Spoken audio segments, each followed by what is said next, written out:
Hello, আসসালামু আলাইকুম। আমি ডাক্তার হাসানাত। সবাইকে আবারও শুভেচ্ছা।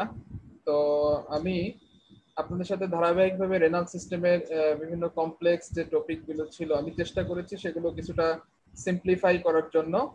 তো গত ক্লাসটাতে আমি কাউন্টার কারেন্ট মেকানিজম নিয়ে কথা বলেছি, কারণ কাউন্টার কারেন্ট মেকানিজম এটা ছাত্রছাত্রীদের মাঝে মোস্ট অফ দ্য ছাত্রছাত্রী এটাতে খুব ডিসকমফোর্ট ফিল করে।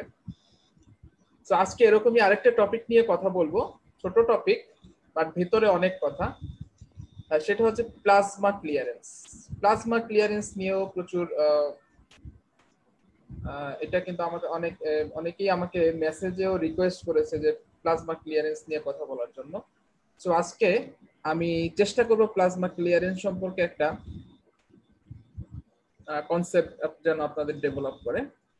সো আমি আমার মাল্টিমিডিয়া প্রেজেন্টেশনে চলে যাচ্ছি। আমার মনে হয় আপনারা আমাকে ক্লিয়ারলি শুনতে পাচ্ছেন এবং দেখতে পাচ্ছেন। তাহলে যদি সব ঠিক থাকে আমি সরাসরি আমার আলোচনায় চলে যাচ্ছি। আজকে আমার আলোচনার বিষয় plasma clearance. So let's try to understand the concept of plasma clearance.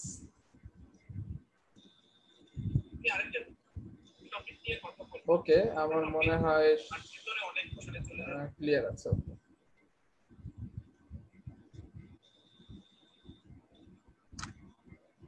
So শুরুতে প্লাজমা ক্লিয়ারেন্স, আমি শুরুতেই ডেফিনেশনটা বলবো না। শুরুতে যদি আমি প্লাজমা ক্লিয়ারেন্সের ডেফিনেশনটা বলি তাহলে এটা খুবই একটা কমপ্লেক্স জিনিস মনে হবে। আমরা জানি যে কিডনির অন্যতম একটা প্রধান হোমিওস্ট্যাটিক ফাংশন হচ্ছে, সরি জাস্ট এ মিনিট,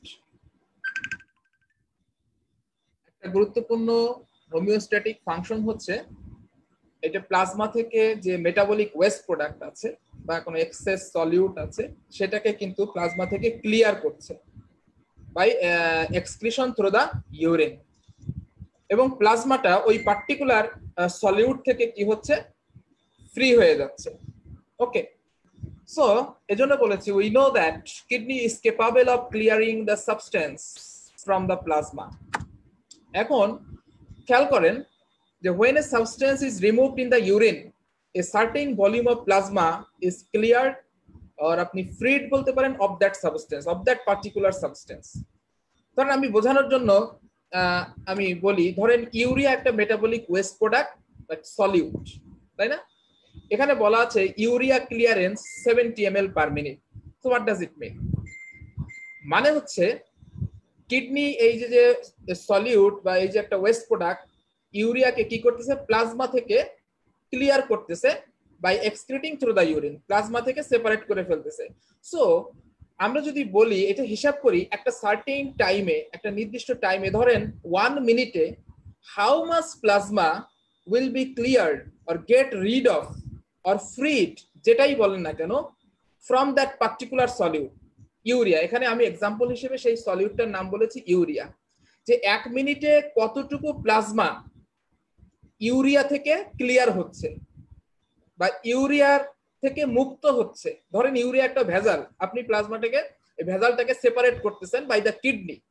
এখন আমি যদি বলি আচ্ছা আচ্ছা এটা তো কন্টিনিউয়াসলি এই ভেজাল মুক্ত করার কাজ করে যাচ্ছে কিডনি, যদি বলি আচ্ছা 1 মিনিটে কতটুকু প্লাজমা এই ইউরিয়া মুক্ত হইলো বা ইউরিয়া থেকে ক্লিয়ার হইলো, সেই ভলিউম অফ প্লাজমাকে আমরা বলি হচ্ছে প্লাজমা ক্লিয়ারেন্স। এখানে আমাদের ছাত্রছাত্রীরা কমনলি যেটা ভুল করে, ইউরিয়া ক্লিয়ারেন্স তারা মনে করে যে এইটা প্রতি মিনিটে 70, অনেক সময় ভুলবশত বলে ফেলে যে 70 মিলিগ্রাম ইউরিয়া ক্লিয়ার হচ্ছে। No, it is the volume of plasma, it is not the amount of that substance. এজন্য এখন যদি আমরা ডেফিনেশনটা একটু খেয়াল করেন, ডেফিনেশনে সুন্দরভাবে বলা আছে ইট is the virtual volume of plasma from which that particular substance, এখানে পার্টিকুলার সাবস্টেন্স আছে, ইউরিয়া হতে পারে, এটাকে আপনি ক্রিয়েটিনিন হতে পারে, এটা ইনোলিন হতে পারে, কোন একটা সলিউটকে আপনি এখানে বিবেচনা করতে হবে, ইজ কমপ্লিটলি ক্লিয়ার্ড আর রিমুভড পার মিনিট। হ্যাঁ, it is the virtual volume of plasma. Virtual কেন বললাম? ভার্চুয়াল বলার কারণ হচ্ছে এই যে আমরা যে ভলিউমটা বলতেছি এটা সরাসরি ডাইরেক্টলি মেজার করা যায় না। এটা একটা ইকুয়েশন আছে, এই ইকুয়েশনের এটা ক্যালকুলেশন করে আমরা কিছু ভ্যালু এখানে যদি ইনপুট দেই তাহলে আমরা এই প্লাজমা ক্লিয়ারেন্স ভ্যালুটা পাবো। অর্থাৎ এই জন্য এটা ইট is not the actual volume, এটা একটা ইমাজিনারি ভলিউম বা এটা ক্যালকুলেটেড ভলিউম। এজন্য আমরা ডেফিনেশনে কিন্তু ভার্চুয়াল ভলিউম বলেছি। এবং সিনিয়র যারা টিচার আছেন, যারা পরীক্ষা নেন, ওনারা এই জায়গাটা খুবই মানে কিন্তু শোনার জন্য উদ্গ্রীব হয়ে থাকে যে ভার্চুয়াল ভলিউম বললো কিনা, এটা ছাত্র মিস্টেক করে কিনা। এই জন্য ওনারা এই জায়গাটা খুব কষাস থাকে যে ভার্চুয়াল ভলিউম বলতে হবে, ভার্চুয়াল ভলিউম না বললে টিচার কিন্তু স্যাটিসফাইড হবে। তো যাই হোক, এই জন্য বলা হচ্ছে এই সূত্রটা যদি আপনারা দেখেন যে ক্লিয়ারেন্স ml পার মিনিট, এটা বলা হচ্ছে ইউরিন ফ্লো রেট, অর্থাৎ 1 মিনিটে কতটুকু ইউরিন ফ্লো হচ্ছে। এবং ইউরিনে যদি ওই পার্টিকুলার সাবস্টেন্সের যদি আপনি কনসেন্ট্রেশনটা মেজার করেন, তাহলে ইউরিন ফ্লো রেটের সাথে এই পার্টিকুলার সাবস্টেন্সের কনসেন্ট্রেশনটা যখন মাল্টিপ্লাই করবেন, তাহলে যেটা পাবেন সেটা হচ্ছে ওই সাবস্টেন্সটা কি পরিমাণে 1 মিনিটে ইউরিন দিয়ে এক্সক্রিট হচ্ছে, সেটার সাথে যদি আপনি সেটাকে plasma concentration of that substance দিয়ে যদি ডিভাইড করেন, তাহলে আপনি যে ভ্যালুটা পাবেন সেটাই হচ্ছে ক্লিয়ারেন্স ভ্যালু। আরো সংক্ষেপে যদি বলি যে কোনো একটা পার্টিকুলার সাবস্টেন্সের যে পরিমাণ amount that is excreted through the urine এবং ওই সাবস্টেন্সের যে প্লাজমা কনসেন্ট্রেশন, সেটাকে যদি আপনি রেশিও করেন, তাহলে আপনি প্লাজমা ক্লিয়ারেন্স ভ্যালুটা পাবেন। তো যেহেতু এই ভ্যালুটা আমরা ডাইরেক্টলি মেজার করতে পারছি না, it is a calculated value, it is not the actual value, so এই জন্য এটাকে বলা হচ্ছে ভার্চুয়াল ভলিউম। তো ইউরিন ফ্লো রেটটাকে আমরা ভি দ্বারা প্রকাশ করি, আর ইউএস বলতে এটা ইউরিনি কনসেন্ট্রেশন অফ দ্যাট সাবস্টেন্স, ইউরিনি কনসেন্ট্রেশনটা কত ওই সাবস্টেন্সের, যদি এটা ইউরিয়া হয় তাহলে এখানে ইউরিয়ার কনসেন্ট্রেশনটা নিব। এবং পিএস বলতে plasma concentration of that substance, as for urea ধরলে আপনি ইউরিয়ার প্লাজমা কনসেন্ট্রেশনটা নেবেন। আর নরমালি ইউরিন ফ্লো রেট আপনারা জানেন 1 ml পার মিনিট। তো এই ভ্যালুগুলো যদি এখানে আমরা ইনপুট দেই, তাহলে আমরা যে ভ্যালুটা পাবো সেটাই হচ্ছে ক্লিয়ারেন্স ভ্যালু। ওকে, তাহলে আমি এবার আমার পরবর্তী স্লাইডে চলে যাই। এখন কথা হচ্ছে এই ক্লিয়ারেন্স ভ্যালুটাকে এত আমরা কেন গুরুত্ব দিচ্ছি, তাই না? তাহলে এটার ইম্পর্টেন্সটা কি? এটার বেশ কিছু ইম্পর্টেন্স আছে। সেটা হচ্ছে 1 নম্বর যেটা ইম্পর্টেন্স, জাস্ট এ মিনিট, সেটা হচ্ছে এটা দিয়ে আমরা সবাই জানি যে জিএফআর মেজার করা যায়, গ্লোমেরুলার যে ফিল্ট্রেশন রেট। ক্লিয়ারেন্স ভ্যালুকে ইউজ করে আমরা গ্লোমেরুলার ফিল্ট্রেশন রেটটা মেজার করতে পারি। আর glomerular filtration rate it is an index of renal function status. আপনার কিডনি ফাংশন স্ট্যাটাস যদি আমরা জিএফআরটা বের করতে পারি, তাহলে আমরা বলতে পারবো যে আপনার কিডনি ফাংশন স্ট্যাটাসটা কি আছে, এটা কি নরমাল আছে নাকি রেনাল ফেইলিউরের দিকে যাচ্ছে, কোন স্টেজে আছে। এগুলো গুরুত্ব আপনার ক্লিনিক্যাল সাইডে গিয়ে এগুলো ডিটেইল শিখবেন, তবে বেসিক জিনিসটা আমি আজকে আলোচনা করব। সো ফার্স্ট ইয়ার এবং second year MBBS student must know this importance of this clearance test. It can be used to measure the GFR. Okay, 2 নম্বরে ইম্পর্টেন্সটা যদি খেয়াল করেন, determination of reabsorption and secretion of a substance in renal tubule. আমরা একটা সাবস্টেন্সের clearance value দেখে সেই সাবস্টেন্স থেকে কিছু আইডিয়া করতে পারবো সেই সাবস্টেন্সটা কি পার্শিয়ালি রিঅ্যাবজর্পশন হয় নাকি কমপ্লিটলি রিঅ্যাবজর্পশন হয় নাকি এটা সিক্রেশন হয়। এই জিনিসগুলো থেকে আমরা একটা আইডিয়া পাবো, সেটা আমি আজকে এক্সপ্লেইন করব যে কিভাবে আমরা বুঝবো। 3 নম্বর ইম্পর্টেন্স দেখেন measurement of renal blood flow এবং প্লাজমা ফ্লো। এটাও আমি আলোচনা করব আজকে, কিভাবে ক্লিয়ারেন্স ভ্যালুকে ইউজ করে আমরা রেনাল প্লাজমা ফ্লো মেজার করতে পারি, রেনাল ব্লাড ফ্লো মেজার করতে পারি, এবং এটা দিয়ে আমরা ফিল্ট্রেশন ফ্র্যাকশনটাকেও ক্যালকুলেশন করতে পারি। ওকে, তাহলে this are the physiological significance or importance of plasma clearance. এই জন্য আমরা প্লাজমা ক্লিয়ারেন্সটা নিয়ে এত বেশি কনসার্ন। এখন একটা জিনিস খেয়াল করেন, এখন আমি বোঝানোর চেষ্টা করব বেসিক জিনিসগুলো। most of the for most substance that are freely filtered but not bound to plasma protein, আপনি যদি এরকম একটা সাবস্টেন্সকে কনসিডার করেন যেটা প্লাজমা প্রোটিনের সাথে বাউন্ড ফর্মে না, যেটা ফ্রি ফর্মে আছে এবং এটা গ্লোমেরুলার মেমব্রেন দিয়ে ফ্রিলি ফিল্টার্ড হয়, এরকম একটা সাবস্টেন্সকে যদি আপনি কনসিডার করেন, তাহলে একটা জিনিস আপনাকে মাথায় রাখতে হবে, প্লাজমাতে ওই সাবস্টেন্সের যে কনসেন্ট্রেশন পাবেন অর্থাৎ পার এমএল ওই সাবস্টেন্সটা কত পরিমাণে আছে, এই কনসেন্ট্রেশনটা আপনি যে গ্লোমেরুলার ফিল্ট্রেট তৈরি হচ্ছে 1 মিনিটে যে 125 ml ফিল্ট্রেট তৈরি হলো, এই ফিল্ট্রেটেও যদি আপনি ওই সাবস্টেন্স পার এমএল কতটুকু আছে সেটা মেজার করেন, দেখবেন যে সেই অ্যামাউন্টটা অর্থাৎ গ্লোমেরুলার ফিল্ট্রেটে ওই সাবস্টেন্সের কনসেন্ট্রেশন এবং প্লাজমার যে ওই সাবস্টেন্সের যে পার এমএল কনসেন্ট্রেশন আছে সেটা কিন্তু সমান হবে। এই জিনিসটা আমাদেরকে মাথায় রাখতে হবে। তাই যদি হয় তাহলে আমি যদি ফিল্ট্রেশন রেট জানি, ওকে, 1 মিনিটে কতটুকু ফিল্ট্রেট তৈরি হলো এবং প্লাজমাতে ওই পার এমএল ওই সাবস্টেন্সটা কতটুকু আছে, এটা যদি আমি জানি তাহলে আমি বের করতে পারবো 1 মিনিটে ওই সাবস্টেন্সটা কি পরিমাণে ফিল্টার হয়েছে। হ্যাঁ, ধরেন 1 মিনিটে 125 ml ফিল্টার হয়েছে, প্লাজমা ফিল্টার হয়। এখন আমি যদি জানি যে প্লাজমা কনসেন্ট্রেশন ওই সাবস্টেন্সের কত, সেইটাই কিন্তু আমি ধরে নেব যে ওই যে গ্লোমেরুলার ফিল্ট্রেট 125 ml তৈরি হয়েছে, ওর 1 ml ওই সাবস্টেন্সটা ওই একই পরিমাণে আছে, অর্থাৎ প্লাজমার কনসেন্ট্রেশনের সমান আছে। ওকে, অর্থাৎ প্লাজমা কনসেন্ট্রেশন যদি ধরেন 2 মিলিগ্রাম পার ml, তাহলে আমি ধরে নেব ওই যে 125 ml ওর 1 ml ওইটা 2 মিলিগ্রাম আছে সমান। তাহলে 125 ml কতটুকু আছে, তাহলে আমি যদি রেটটাকে প্লাজমার কনসেন্ট্রেশন দিয়ে মাল্টিপ্লাই করি ওই সাবস্টেন্সের, তাহলে আমি যে ওই সাবস্টেন্সের যে ফিল্ট্রেশন রেট বা ফিল্টার্ড অ্যামাউন্টটা কিন্তু পেয়ে যাব। আমি অনেক বোঝানোর জন্য অনেক কথা বলছি, আমি ডাইরেক্ট ইকুয়েশন দিলেই হয়।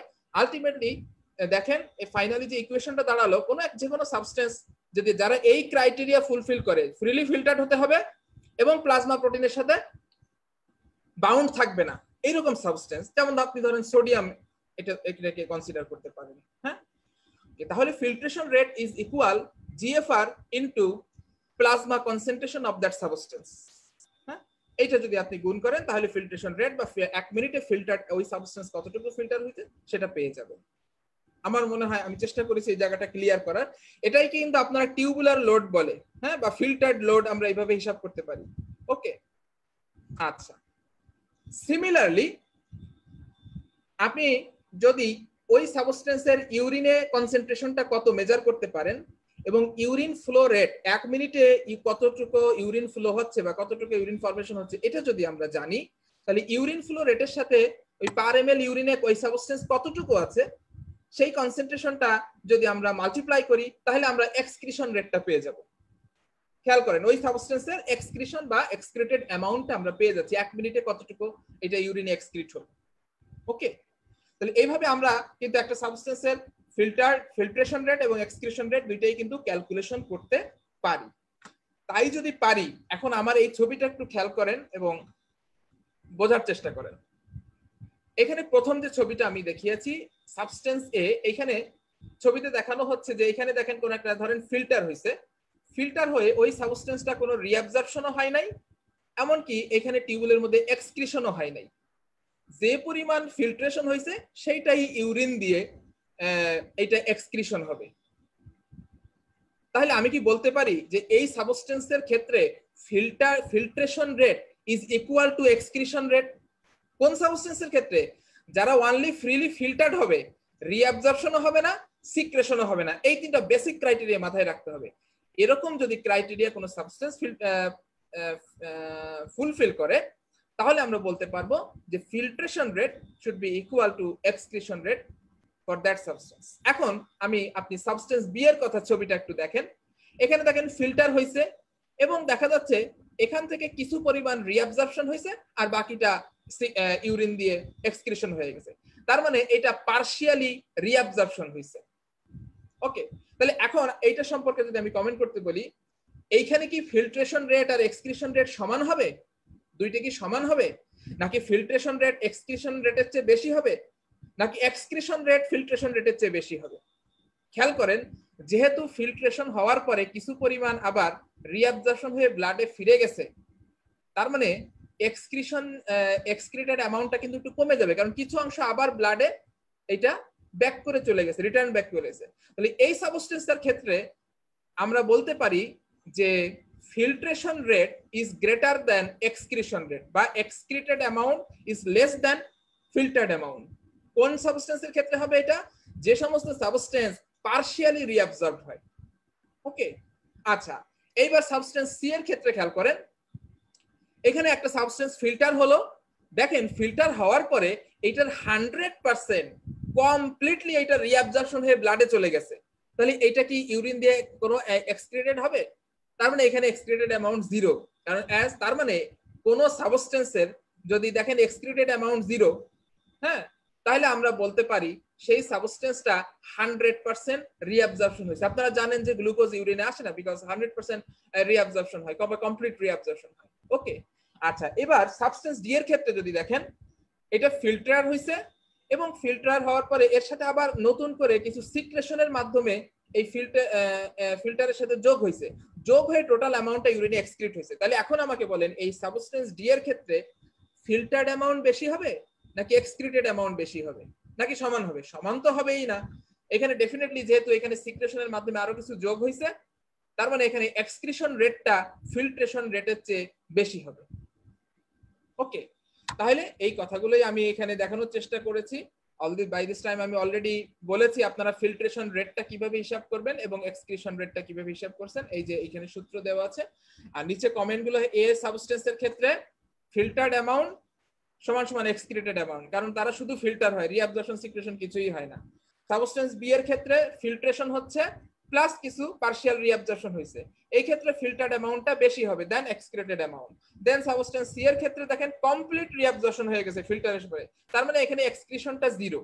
হ্যাঁ, ওকে, আচ্ছা সাবস্টেন্স ডি এর ক্ষেত্রে যেহেতু এটা ফিল্টার হয়েছে আবার কিছু সিক্রেশন হয়েছে, এই জন্য ফিল্টার্ড অ্যামাউন্টটা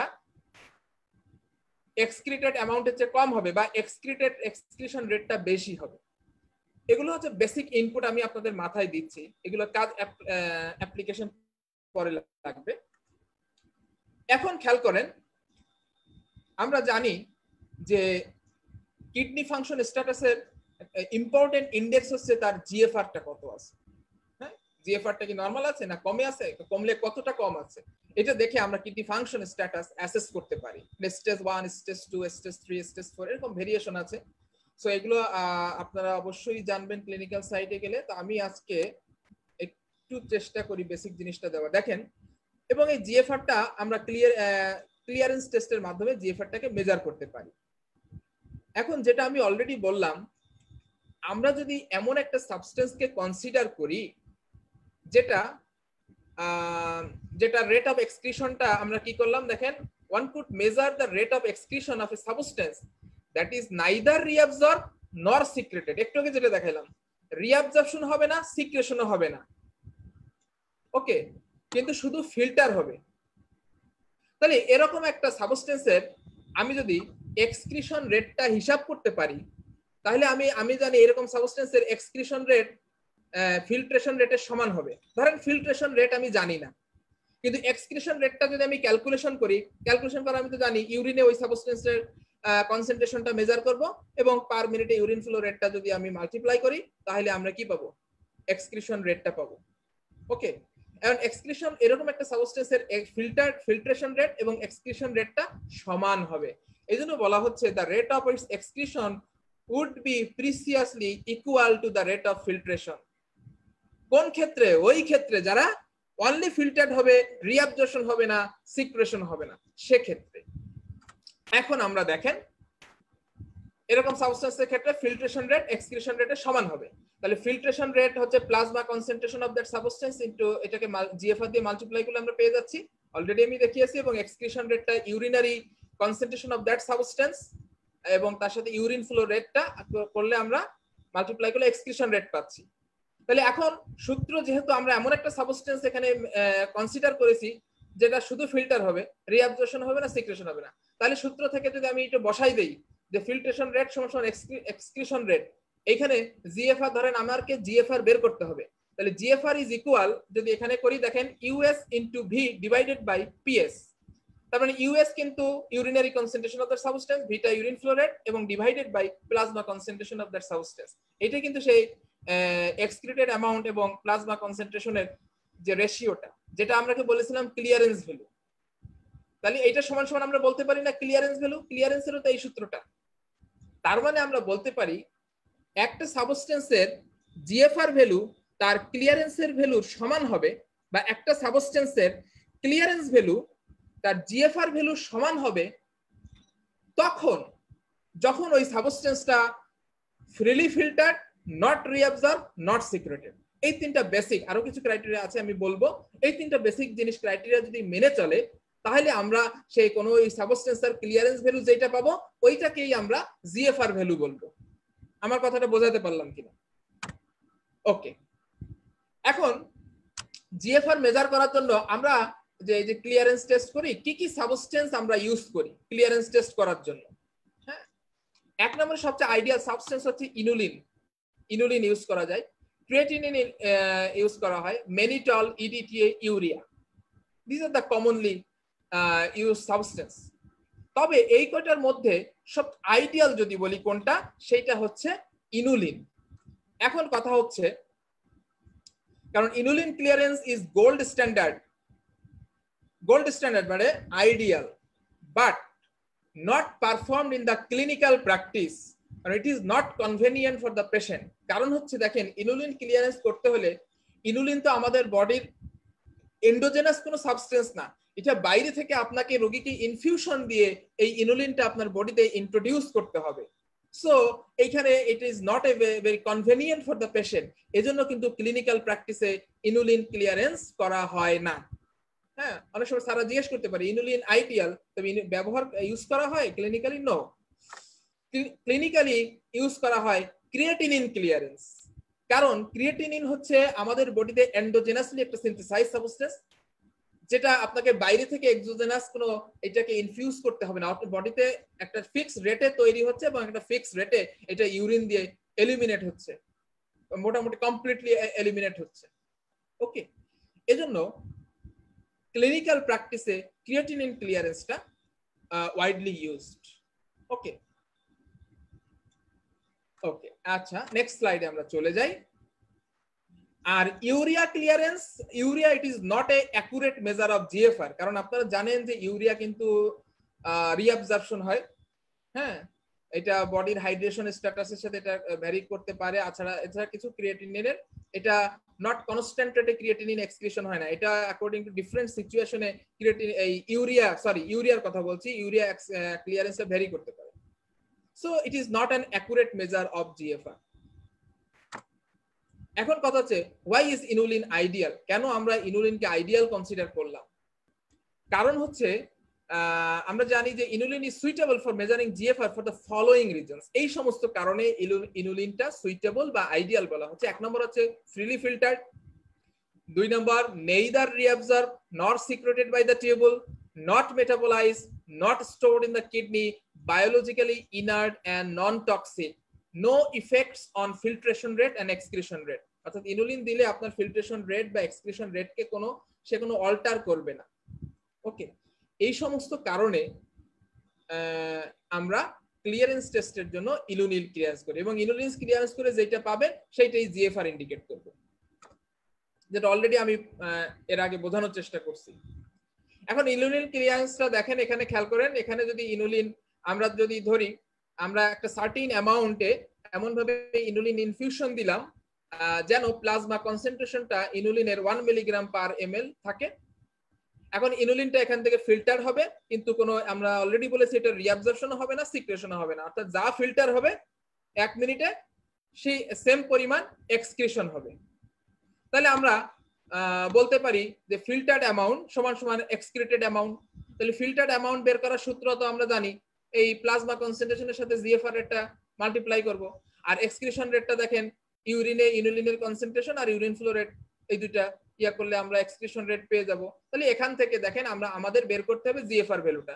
আমরা এই যে জিএফআর বের করে এইখানে ভ্যালুগুলো যদি ইনপুট দিয়ে দেই, আলটিমেটলি রেজাল্ট আসবে দেখেন 125 ml পার মিনিট জিএফআর। এবং এইটাই কিন্তু ক্লিয়ারেন্স ভ্যালু, এই যে US into V divided by PS. তাহলে এটা সমান সমান আমরা সিএস লিখতে পারি। তার মানে যাহাই জিএফআর সেটাই ক্লিয়ারেন্স ভ্যালু। কার ক্ষেত্রে? সবার ক্ষেত্রে না, যারা ওই ক্রাইটেরিয়া গুলো ফুলফিল করবে। এই জন্য সবসময় ক্রাইটেরিয়া গুলো মাথায় রাখতে হবে। হ্যাঁ, এখন আপনি যদি সোডিয়ামকে কনসিডার করেন, সোডিয়ামের কিন্তু ক্লিয়ারেন্স ভ্যালু অনেক দূরে যাবে জিএফআর এর থেকে, কারণ মোস্ট অফ দ্য সোডিয়াম 99% এর মতো রিঅ্যাবজর্পশন হয়ে যাচ্ছে। ওকে, তাহলে এইভাবে আমরা কিন্তু ইনুলিন ক্লিয়ারেন্স দিয়ে আমরা কিন্তু জিএফআর মেজার করি, যেটা অলরেডি আপনারা দেখলেন 125। এখন আমরা চলে যাই ক্রিয়েটিনিন ক্লিয়ারেন্স।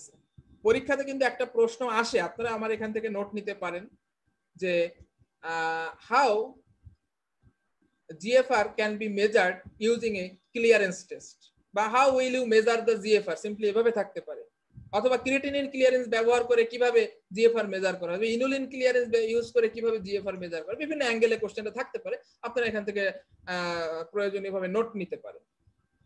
এখন খেয়াল করেন, আমরা তো ইনুলিনটা আসলে বলা হচ্ছে থিওরিটিক্যালি এটা, কিন্তু ক্লিনিক্যালি আমি বলছি যে প্র্যাকটিস করা হয় না, কারণ অসুবিধাটা অলরেডি বলেছি। ক্লিনিক্যালি যেটা প্র্যাকটিস করা হয় সেটা হচ্ছে ক্রিয়েটিনিন ক্লিয়ারেন্স। ওকে, কারণ হচ্ছে ক্রিয়েটিনিন কেন করব, এটা সুবিধাটা হচ্ছে অলরেডি বলেছি, এটা by product of muscle metabolism and is cleared from the body fluid almost entirely by glomerular filtration. কারণ ক্রিয়েটিনিন ক্লিয়ারেন্সের জন্য বডির অন্য কোনো রুট নাই, কিডনি ছাড়া যে এটা অন্য কোনো জায়গা দিয়ে ক্লিয়ার হবে না, অনলি কিডনি দিয়েই ক্লিয়ার হবে বা রিমুভ হবে, এজন্য ইট ইজ স্পেসিফিক। এবার খেয়াল করেন, এবং আরো গুরুত্বপূর্ণ সুবিধা হচ্ছে ক্রিয়েটিনিন ইউজ করার, daily creatinine production is remarkably constant. হ্যাঁ, কনস্ট্যান্ট রেটে কিন্তু ক্রিয়েটিনিন প্রোডাকশন হচ্ছে। সো এটা ডিফারেন্ট সিচুয়েশনে ভ্যারি করবে না, এটা মোটামুটি কনস্ট্যান্ট থাকবে। এবং serum creatinine is more related to age, sex এবং মাসেল মাস, এটার সাথে এটা রিলেশন আছে। যার মাসেল মাস বেশি তার তো জানেন ক্রিয়েটিনিন একটু বেশি থাকবে। ওকে, সো আরেকটা জিনিস হচ্ছে creatinine is not reabsorb in the renal tubule, তার মানে এটা ক্লিয়ার হচ্ছে অল্প কিছু সিক্রেশন হয়, তাহলে যেহেতু একটু সিক্রেশন হয় তাহলে এটার ক্লিয়ারেন্স ভ্যালুটা ফিল্টার্ড অ্যামাউন্টের চেয়ে একটু বেশি আসবে। এখন খেয়াল করেন, measurement of creatinine clearance does not require intravenous infusion into the patient, already বলেছে এটা বাইরে থেকে দেওয়ার কোনো দরকার হয় না। So this are the advantage in favor of creatinine clearance test। এই সমস্ত কারণে আমাদের ক্রিয়েটিনিন ক্লিয়ারেন্সটা ইনুলিন ক্লিয়ারেন্স করাচ্ছে, ক্রিয়েটিনিন ক্লিয়ারেন্স করাটা সোজা বা সুবিধা। Therefore creatinine clearance provides a reasonable estimate of GFR, and that is why this method is much more widely used than inulin clearance for estimating GFR clinically. ওকে, আমার মনে হয় আমি যে জিনিসটা বোঝানোর চেষ্টা করেছি আপনারা বুঝতে পেরেছেন। এখন আমরা চলে যাই একটু পরীক্ষাতে যদি আসে ক্রিয়েটিনিন ক্লিয়ারেন্স সম্পর্কে একটু প্রসিডিউরটা আমরা অল্প কথায় দেখব। সেটা 24 আওয়ার ইউরিন কালেকশন করব। কেন? কারণ আপনি যে ইউরিন ফ্লো রেট বের করবেন 1 ml, এটা তো আমরা নরমাল পারসনের ক্ষেত্রে জানি 1 ml পার মিনিট, কিন্তু যার কিডনি ডিজিজ রেনাল ফেইলিওর আছে তার তো এটা কমে যেতে পারে। এই জন্য আমরা রেটটা হিসাব করার জন্য আমরা যদি তার 24 ঘন্টা ইউরিনটাকে কালেক্ট করি ইউরো ব্যাগের মাধ্যমে, হ্যাঁ, পেশেন্টকে ক্যাথেটারাইজেশন করে ইউরো ব্যাগে, তাহলে আমরা 24 ঘন্টায় কতটুকু কালেকশন হলো সেখান থেকে ম্যাথমেটিক্যালি আমরা বের করতে পারো 1 মিনিটে কতটুকু ইউরিন, সেখান থেকে আমরা ইউরিন ফ্লো রেটটা পেয়ে যাব, ভি এর মান পেয়ে যাব। ওকে, এই সেটাই বলা হয়েছে যে rate of urine flow ml per minute is measured. আর প্লাজমা কনসেন্ট্রেশন, আমরা প্লাজমার স্যাম্পল নেব, সেখানে ক্রিয়েটিনিনের কনসেন্ট্রেশনটা আমরা বের করব, আবার ইউরিন থেকে স্যাম্পল নিয়ে ইউরিনে ক্রিয়েটিনিনের কনসেন্ট্রেশনটা আমরা চেক করব, মেজার করব। তারপরে এই যে ক্লিয়ারেন্সের যে সূত্রটা আমরা দেখাইছি, এখানে যদি আমরা ভ্যালুগুলো ইনপুট দেই আমরা পেয়ে যাব ক্রিয়েটিনিন ক্লিয়ারেন্স। হ্যাঁ, নরমাল রেঞ্জ বলা হচ্ছে 90 থেকে 140 ml পার মিনিট, ফিমেলে একটু কম থাকে, মেনে বেশি থাকে। ওকে, ফিমেল হচ্ছে 80 থেকে 125 ml পার মিনিট। তাহলে মনে আছে যদি বলি what do you mean by creatinine clearance 140 ml per minute, what does it mean, এটা তারা কি বুঝে? তাহলে আবার একটু রিপিট করি, তার মানে হচ্ছে প্রতি মিনিটে 140 ml প্লাজমা ক্রিয়েটিনিন থেকে মুক্ত হবে। ক্রিয়েটিনিন যদি মনে করেন একটা ভেজাল, সেই ভেজাল থেকে প্রতি মিনিটে 140 ml প্লাজমাটা কি হচ্ছে? সেপারেট হচ্ছে বা মুক্ত হচ্ছে, ফ্রি হচ্ছে, ক্লিয়ার হচ্ছে, গেট রিড অফ হচ্ছে, যাই বলেন না কেন। ওকে, আচ্ছা, তবে আবারও আমি বলবো যে এই যে ক্লিয়ারেন্স টেস্ট, সেটা ক্রিয়েটিনিন ক্লিয়ারেন্স, এটা করাও যে খুব একটা ইজি তা কিন্তু না। আপনার 24 ঘন্টা ইউরিন কালেক্ট করা লাগতেছে, সেখান থেকে মেজার করবেন, একটা প্লাজমা স্যাম্পল নিতে হবে, ইউরিন স্যাম্পল নিতে হবে। ইট is not a very easy task. তাহলে আমরা কি করতে পারি, আমরা সহজে মানে অ্যাপ্রক্সিমেটলি একটা আইডিয়া করতে পারি। আমরা অনলি যদি প্লাজমাতে সেরাম ক্রিয়েটিনিন কনসেন্ট্রেশনটা আমরা মেজার করি, এই কনসেন্ট্রেশন দেখেই আমরা একটা অ্যাপ্রক্সিমেট জিএফআর স্ট্যাটাস সম্পর্কে আমরা আইডিয়া দিতে পারি, বা কিডনি ফাংশন। এই জন্য বলা হচ্ছে an approximation of changes in GFR however can be obtained by simply measuring plasma creatinine concentration which is inversely proportional to GFR. হ্যাঁ, ক্রিয়েটিনিন কনসেন্ট্রেশন যত বেশি তার মানে জিএফআর তত কম, মানে রিলেশনটা হচ্ছে ইনভার্স। ওকে, তো আমাদের এই ক্রিয়েটিনিন ক্লিয়ারেন্স করা তো এটা টাফ, যেটা অলরেডি বললাম। এখন রিসেন্টলি এটা একটা মেথড, এক ইকুয়েশন আছে, একটা ক্যালকুলেশন আছে। এখানে যদি আপনি যদি সেরাম ক্রিয়েটিনিনের কনসেন্ট্রেশনটা জানেন, সেখানে এই ইকুয়েশনে ওই ভ্যালুটা আপনি ইনপুট দিয়ে আপনি একটা যে জিএফআর ক্যালকুলেশন করতে পারবেন বা ক্লিয়ারেন্স রেট, সেটাকে আমরা বলি ইজিএফআর। এখন খুবই জনপ্রিয় একটা টেকনিক। দেখেন ইজিএফআর এর সূত্রটা একটু জাস্ট জেনে রাখেন, বায়োকেমিস্ট্রিতেও আপনাদের পড়াবে।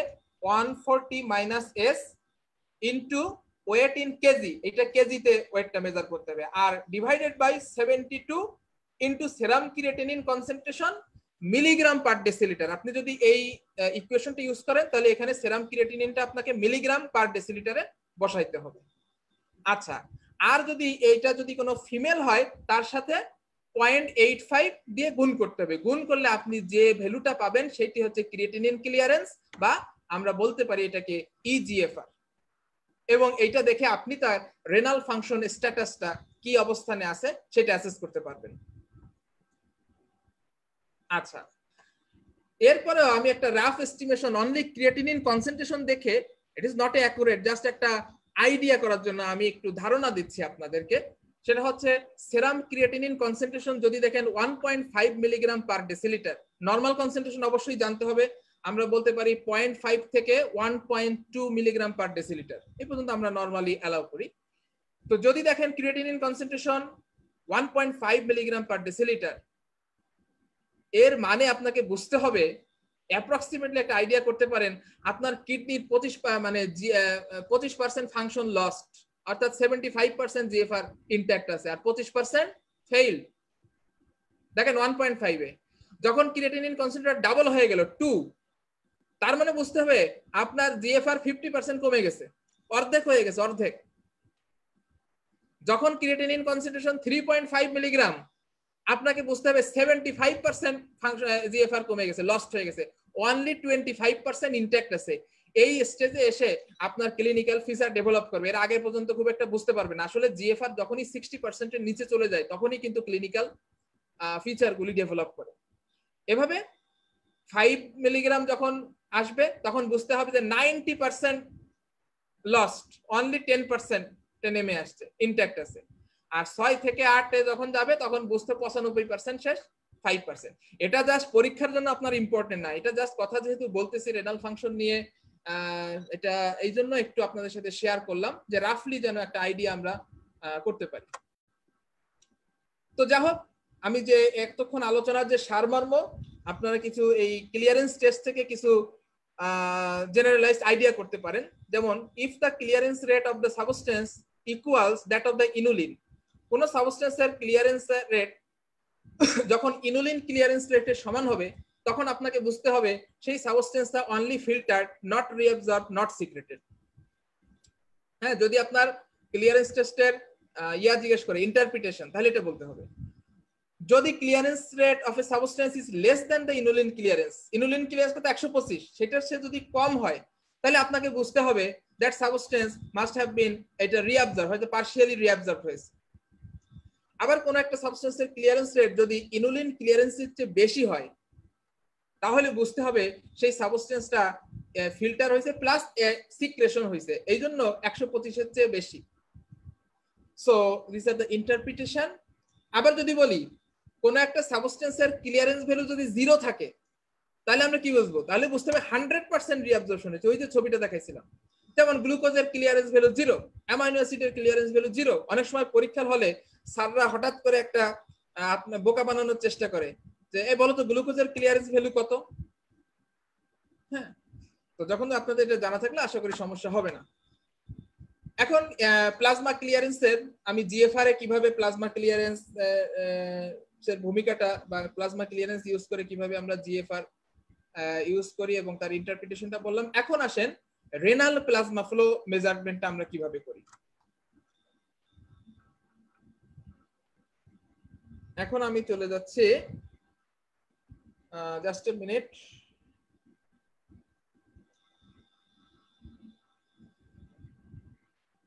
সাবস্টেন্সকে কনসিডার করে যেটা প্লাজমা, আচ্ছা আচ্ছা ঠিক আছে, মাঝে একটু চেক করলাম যে আবার ডিসকানেক্ট হয়ে গেছে কিনা। যাও, ওকে।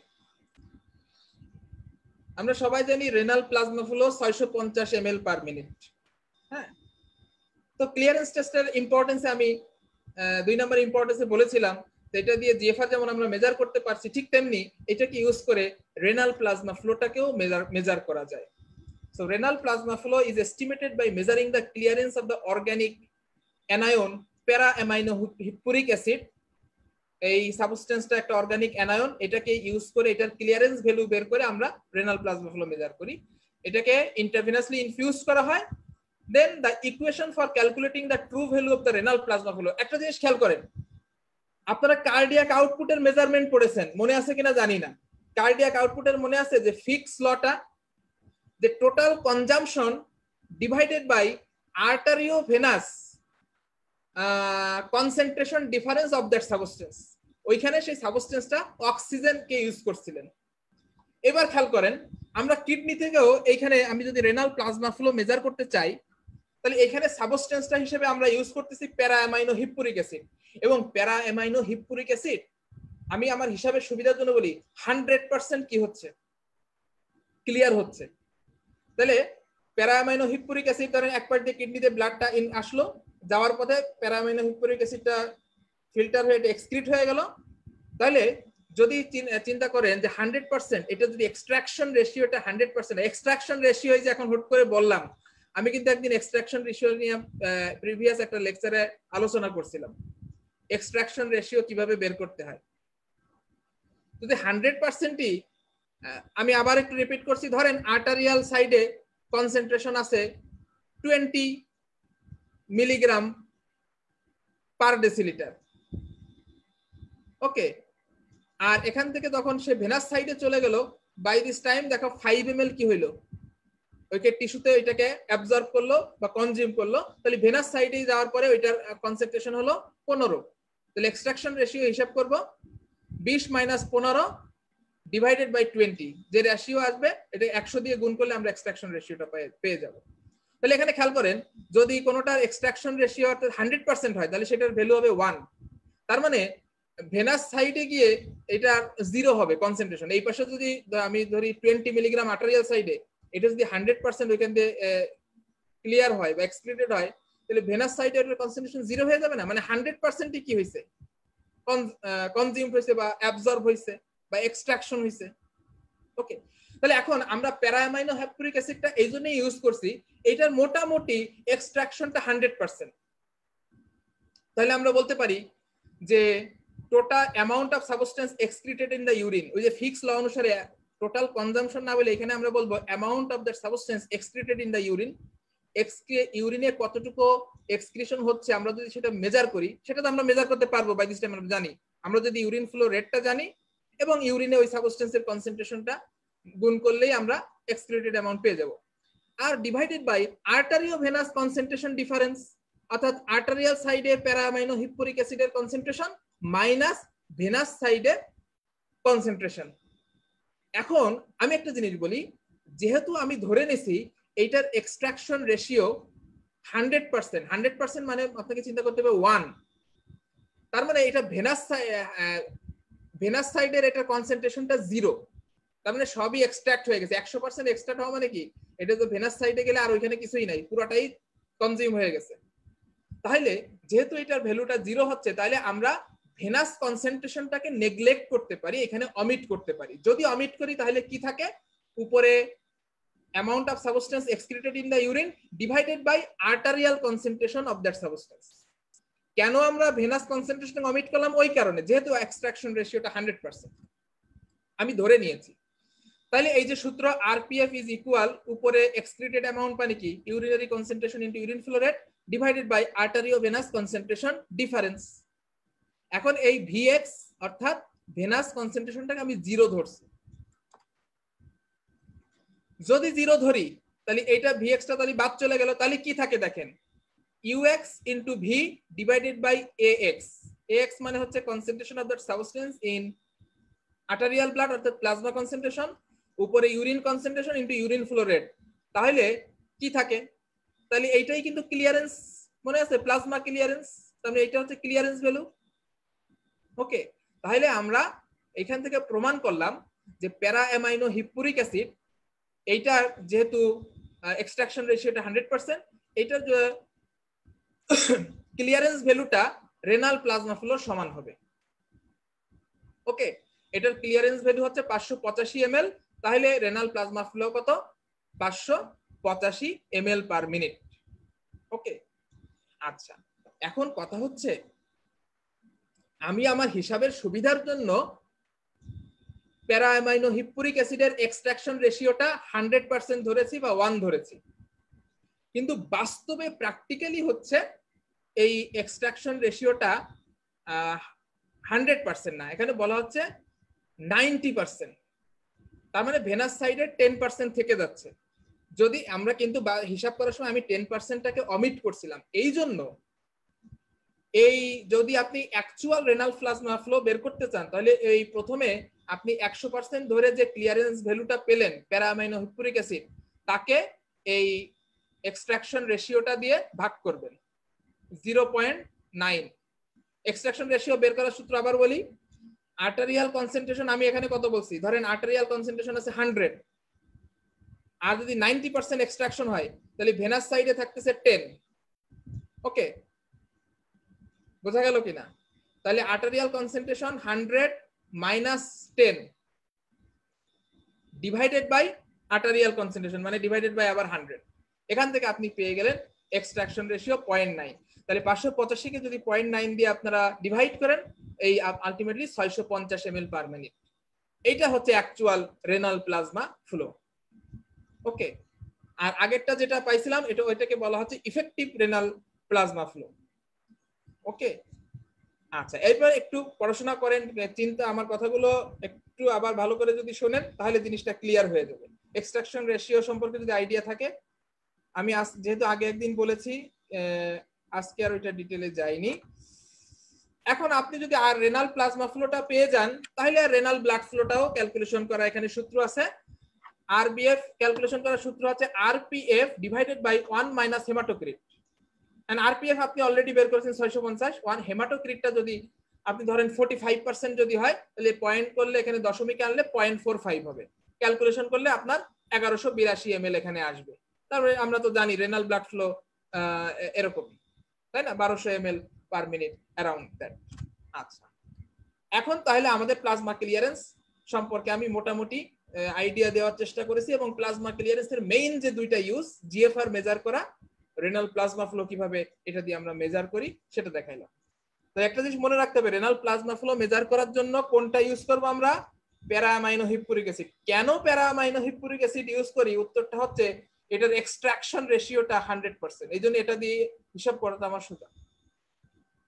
যত বেশি এক্সট্রাকশন রেশিও হবে সেটা দিয়ে হিসাব করতে আমার সুবিধা। আচ্ছা এখন আসেন অসমোলার ক্লিয়ারেন্স, আর অল্প একটু আছে, বেশি সময় নিব না। অসমোলার ক্লিয়ারেন্স, প্লাজমা ক্লিয়ারেন্স বুঝলে এইটাও বোঝা সম্ভব। একটা জিনিস আমি বলি, প্লাজমা ক্লিয়ারেন্স হিসাব করার সময় আমরা একটা পার্টিকুলার সলিউটকে ধরে আমরা ক্যালকুলেশন করেছিলাম, হয় ইউরিয়া, নয় ক্রিয়েটিনিন, নয় মেনিটল, নয় ইনুলিন। হ্যাঁ, কিন্তু অসমোলার ক্লিয়ারেন্স হচ্ছে আমরা কোন একটা পার্টিকুলার সলিউটকে না ধরে অ্যাজ এ হোল টোটাল যে সলিউট কনসেন্ট্রেশনটাকে আমরা এখানে ইয়ে করব, যে 1 মিনিটে কতটুকু প্লাজমা সলিউট ফ্রি হচ্ছে কন্টিনিউয়াসলি। তো বিভিন্ন ধরনের সলিউট এটা কিডনি দিয়ে এক্সক্রিট হচ্ছে, তাহলে আমাকে মেজার করব 1 মিনিটে কতটুকু প্লাজমা সলিউট থেকে মুক্ত হচ্ছে, ফ্রি হচ্ছে বা সেপারেট হচ্ছে অ্যাজ এ হোল। তাহলে আমরা এখানে কোনো পার্টিকুলার হিসাবে, আমরা তো ক্লিয়ারেন্সের সূত্র অলরেডি জেনে গেছি, তাহলে এখানে অসমোলার ক্লিয়ারেন্সকে আমরা প্রকাশ করব COSM ইজ ইকুয়াল, আমরা এখানে urinary concentration of particular substance না ধরে ইউরিনে আমরা সলিউট কনসেন্ট্রেশনটা দেখব, সেটা অর্থাৎ ইউরিনের অসমোলারিটিটা দেখব। এই অসমোলারিটিটা এই বলা যায় UOSM, ইউরিনের osmolarity, into urine flow rate, একইভাবে ডিভাইডেড বাই প্লাজমা অসমোলারিটি। আমরা জানি প্লাজমা অসমোলারিটি 300, বা প্লাজমা অসমোলারিটি আমরা মেজার করব, মেজার করে এখানে বসাইলে যেটা আসবে সেটা হচ্ছে অসমোলার ক্লিয়ারেন্স। নরমালি দেখেন ইউরিনে আমরা জানি নরমাল অসমোলারিটি আমরা 600 মিলি অসমোল পার লিটার জানি, কারণ ইউরিন তো কনসেন্ট্রেটেড। প্লাজমার অসমোলারিটি হচ্ছে ডেফিনেটলি বেশি, 400 থেকে 600, আমি আমার হিসাবে এখানে 600 ধরছি। ইউরিন ফ্লো রেটটা ভি এখানে 1, আর প্লাজমার অসমোলারিটি তো আমরা সবাই জানি 300, তাহলে এখানে আসবে 2 ml পার মিনিট। ওকে, এখন খেয়াল করেন এই সূত্র থেকে একটা জিনিস যদি আপনি চিন্তা করেন, এইখানে ইউরিনের অসমোলারিটি যত বাড়বে তাহলে অসমোলার ক্লিয়ারেন্স তত বেশি হবে না? তার মানে ইউরিনের অসমোলারিটি যত বেশি, তার মানে ইউরিনটা তত বেশি কনসেন্ট্রেটেড। তাহলে আমরা অসমোলার ক্লিয়ারেন্স যত বেশি, সেই ইউরিনটা তত বেশি কনসেন্ট্রেটেড। বোঝা গেল? তার মানে ইউরিনের ভলিউমটা কম কিন্তু কনসেন্ট্রেশনটা বেশি। জিনিসটা মাথায় আনতে হবে। তাহলে কি জিনিস দাঁড়াইলো? The total clearance of solute from the blood can be expressed as osmolar clearance. Definition যদি আমরা এভাবে বলতে পারি, the volume of plasma cleared of solute each minute through the kidney. প্রতি মিনিটে কতটুকু প্লাজমা সলিউট থেকে ফ্রি হচ্ছে বা মুক্ত হচ্ছে। ওকে, তো এইভাবে আমরা কিন্তু ওই সেম ক্লিয়ারেন্সের ইকুয়েশন ইউজ করে আমরা অসমোলার ক্লিয়ারেন্সটা বের করতে পারি। আর অসমোলার ক্লিয়ারেন্স যদি কম হয়, 2 এর চেয়ে কম হয়, তাহলে কি হবে? তার মানে বুঝতে হবে ইউরিনের সলিউট কম আছে, তার মানে কি আছে? ওয়াটার বেশি আছে, তার মানে ইউরিন ডাইলুট, ইউরিনের ভলিউমটা বেশি হবে, লার্জ ভলিউম অফ ইউরিন হবে, ডাইলুটেড ইউরিন হবে। তো এখান থেকে আমরা মোটামুটি আইডিয়া গুলো করতে পারবো। তো এটা একটু আমাদের মাথায় রাখতে হবে। আরেকটা টার্ম হচ্ছে free water clearance. Free water ক্লিয়ারেন্সটা কি? এখানে জিনিসটা হচ্ছে দেখেন, কিডনি দিয়ে যে শুধু সলিউট, একটা জিনিস দেখেন, কিডনি থেকে সলিউট যাচ্ছে, সলিউটের সাথে কিছু ওয়াটার যাচ্ছে, হ্যাঁ। আর ফ্রি ওয়াটার ক্লিয়ারেন্সে তো সলিউট ফ্রি ওয়াটার কতটুকু যাবে। Free water clearance represent the rate at which solute free water is excreted by the kidney. Per মিনিটে কতটুকু সলিউট ফ্রি। কিছু ওয়াটার যাচ্ছে সলিউটের সাথে, আপনারা জানেন সলভেন্ট ড্র্যাগ, কারণ অসমোটিক্যালি অ্যাক্টিভ সাবস্টেন্স যাবে, তার সাথে পানি নিয়ে যাচ্ছে, ওটা আমরা আলাদা। এখন আমরা বলতে চাচ্ছি, হিসাব করতে চাচ্ছি শুধু সলিউট ফ্রি ওয়াটার কতটুকু যাচ্ছে, সেটা যাবে না, কিছু ওয়াটার তো যাবে। আচ্ছা, এখন খেয়াল করেন, আমরা জানি urine flow rate 1 ml per minute. তারপরে এই 1 ml এ কি আছে? ওয়াটার আছে, সলিউট আছে, হ্যাঁ। তার থেকে যদি আমি অসমোলার ক্লিয়ারেন্সটা বিয়োগ করি, অসমোলার ক্লিয়ারেন্সের মধ্যে কি আছে? ওই সলিউট আছে এবং সলিউটের সাথে সলভেন্ট মানে অসমোটিক যে ইফেক্টের কারণে যতটুকু পানি যাবে আর কি, ওইটুকু। তাহলে সলিউট ক্লিয়ারেন্সটা যদি আমরা বাদ দেই তাহলে কি থাকবে বলেন তো? তাহলে শুধু ফ্রি ওয়াটার থাকবে না? আবার চিন্তা করেন, ইউরিন ফ্লো রেট 1 ml, এখানে সলিউট আছে, ওয়াটার সবই আছে, সেখান থেকে যদি আমি সলিউট ক্লিয়ারেন্সটা বাদ দেই তাহলে যা থাকবে সেটা হচ্ছে ফ্রি ওয়াটার ক্লিয়ারেন্স। তাইলে এইখানে অসমোলার ক্লিয়ারেন্সের সূত্রটা বসাই দিলে যা হবে দেখেন, ভি এর মান হচ্ছে 1, ইউরিন ফ্লো রেট 1, আর একটু আগে আমরা বের করে দেখাইছি অসমোলার ক্লিয়ারেন্সটা নরমালি 2 ইউজুয়ালি। তাহলে এইটা তার 1 - 2 = -1 ml পার মিনিট। ওকে, এটা হচ্ছে নরমাল ভ্যালু। তাহলে খেয়াল করেন, এই অসমোলার ক্লিয়ারেন্স ভ্যালু যত বাড়বে, তার মানে ইউরিনে যত বেশি সলিউট যাবে, অসমোলার ক্লিয়ারেন্স তো তত বেশি হবে, তত এই দ্বিতীয় মানটা যত বেশি হবে, তার মানে ফ্রি ওয়াটার ক্লিয়ারেন্সটা তখন কি হয়ে যাবে? আরো বেশি নেগেটিভ হবে। তারপরে ফ্রি ওয়াটার ক্লিয়ারেন্স যত নেগেটিভ ইউরিন তত কনসেন্ট্রেটেড, কারণ অসমোলার ক্লিয়ারেন্সটা মান বেশি হলে এটা বেশি নেগেটিভ হবে। আবার খেয়াল করেন যদি অসমোলার ক্লিয়ারেন্স কমে যায় অর্থাৎ ইউরিনের সলিউট কম থাকে তাহলে তার অসমোলার ক্লিয়ারেন্স কম হবে, কম হলে কিন্তু এই মানটা তখন পজিটিভ, অর্থাৎ ফ্রি ওয়াটার ক্লিয়ারেন্স যখন পজিটিভ মানে যাবে তখন আপনাকে বুঝতে হবে ডাইলুট ইউরিন ফরমেশন হবে, large volume of dilute urine হবে। সো এই দুটো কনসেপ্ট কিন্তু পরীক্ষাতে আসে, রিটেন এবং ভাইভাতেও স্যারেরা জিজ্ঞাসা করে। এই হচ্ছে আমার আজকের আলোচনা। প্লাজমা ক্লিয়ারেন্স সম্পর্কে আমি মোটামুটি চেষ্টা করেছি যে আপনাদেরকে একটা ভালো আইডিয়া দেওয়ার। যদি ভালো লাগে তাহলে আমি বুঝবো যে আজকে আমার লেকচারটা সার্থক। আর এই বিষয়ে যদি কনফিউশন অ্যারাইজ করে আপনারা আমাকে কিন্তু মেসেজ করতে পারেন, আমি আমার সুবিধাজনক সময়ে ফ্রিলি থাকলে আমি অ্যান্সার করার চেষ্টা করব। সো সবাই ভালো থাকবেন, সবাইকে আবারও ধন্যবাদ। আজ এ পর্যন্তই।